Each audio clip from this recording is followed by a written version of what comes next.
let's look at the debt to income ratio as an illustration. Let's get started.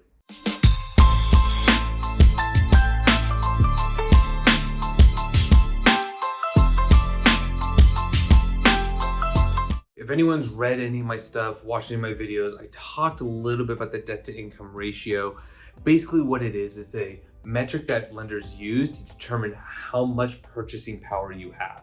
They take a look at your total income, and out of your total monthly income, they look at your monthly debt obligations, and anything past your current debt obligations can go towards a purchase. Now, a couple things to keep in mind.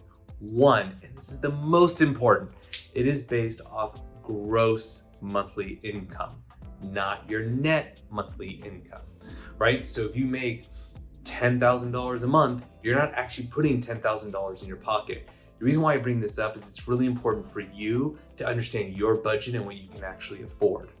Second thing to keep in mind is that everything's on a month-to-month basis. So you could have a $10,000 credit card balance. Lender doesn't care. That'll all be reflected in your credit score. What they're really looking at is your minimum payments of $100 a month, whatever it is. So let's do a quick example just to kind of get you in the mindset and understanding before you talk to a lender or before you even talk to me about buying. So let's say, here's the big pie, income. This section here is debt. Typically, lenders will allow up to 43% of your income can go towards debt.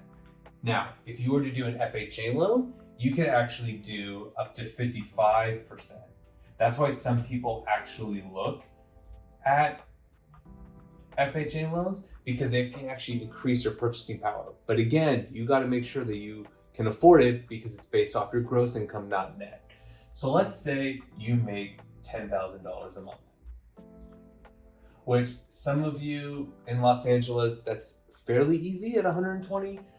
For some people it may not be, but also keep in mind, this is combined income. So that could be two significant others, right? You and your partner who each make $5,000 a month, $60,000 a year, right? Same principle. Now, out of that $10,000, that means 43%, that's $4,300 can go towards your purchasing power, but we haven't factored in your debt yet. So let's say you pay off your credit card balance every month. You're responsible. Good job. But let's say you still have a car payment because those are expensive. Or if you were like me, I bought mine last year when interest rates were literally in the 2s. So it's basically free money. So let's say that is $300 a month, right? You're a modest human being. Good job. So you have car payments at $300 a month. Now, let's say you're one of those millennials with student loan debt, right? Now, that could be really anything, but let's say for the sake of argument, student loan debt, we are going to say $200 a month, right? So that means the rest of this can go towards the purchase. Now, what does the lender factor in for this purchase? They're going to look at the principal and interest. They're going to look at your property taxes, your insurance, HOA dues, if applicable. So things like a condo or a gated community, things like that. And if you are putting less than 20% down, they are also going to look at private mortgage insurance. So PMI.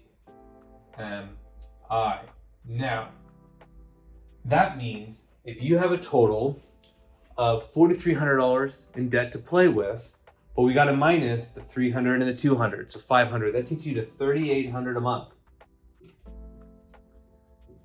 Then from there, it's just running the numbers, see what works, what doesn't work, how much money are you putting down, right? If you're putting 20% down, then that might get you into the 500 to 550 range if you include HOA dues. So maybe that's a condo, right? My listing in Encino, Newcastle, listed for $499.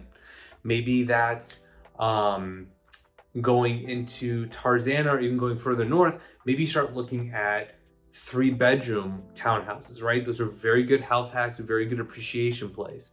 So you actually still have some flexibility here, but this is really what you need to know. And if you do decide to go FHA, you'll have a little bit more leverage, a little bit more purchasing power. But keep in mind, if you're looking at like condos, some complexes have to be what's called FHA approved. They have to meet certain guidelines. So you can't always buy a condo with an FHA loan. There is a caveat. You can do what's called a spot approval. Basically, the lender can say, okay, I'm going to make an exception for this one unit, but it is rare, and you have to talk to your lender about what those guidelines are and if the seller and HOA complex is on board with providing that information. So here is a quick visual overview of the debt to income ratio, so you can do a quick calculation yourself and before you even have the conversation with the lender, because the more information you have, the more power you have. You guys have a great rest of your day.